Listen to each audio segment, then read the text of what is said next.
এই তুমি কি রিনা খান হয়ে গেছো, ওই যে রিনা খানের মতো করে। তোকে রিনা খানের মতো একটা শাশুড়ির বাড়িতে বিয়ে দিব। স্বামীরাও বউদের বলে, আর গ্রাম বাংলায় তো আছেই। এমন কোনো কাজ নাই বা খেলা নাই যে আমি করি নাই। এসেও বলে অনেকে যে আমাদের এই নায়িকাদের মধ্যে অনেকে বলে যে আজকে বাসায় ঝগড়া হয়েছে, বলছে এই তুমি কি রিনা খান হয়ে গেছো, অথবা রিনা খানের সাথে কাজ করতে করতে সেটাই শিখে গেছো। আর গ্রাম বাংলায় তো আছেই, এই উদাহরণটা হয়ে গেছে। এটা ঠিক যে ওই যে রিনা খানের মতো করে। একটা মা বলছিল এসে যে ওই মেয়েকে যে তোকে তো আমি শায়েস্তা করতে পারি নাই, তোকে রিনা খানের মতো একটা শাশুড়ির বাড়িতে বিয়ে দিব।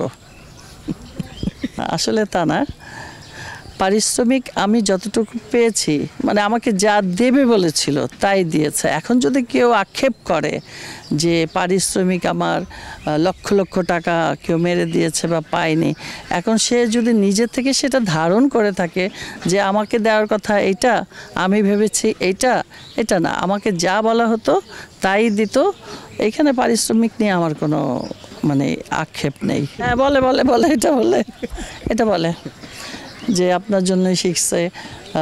স্বামীরাও বউদের বলে রিনা খান হইছো, হ্যাঁ মানে এই উদাহরণটা আসে।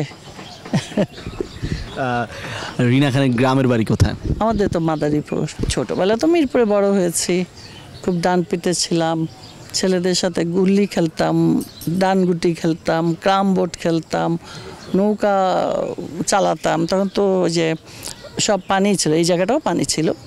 তো এমন কোনো কাজ নাই বা খেলা নাই যে আমি করি নাই। পড়াশোনা করেছেন কোথায়? মিরপুরে বেঙ্গলি মিডিয়াম হাই স্কুল থেকেই পড়াশোনা করেছি।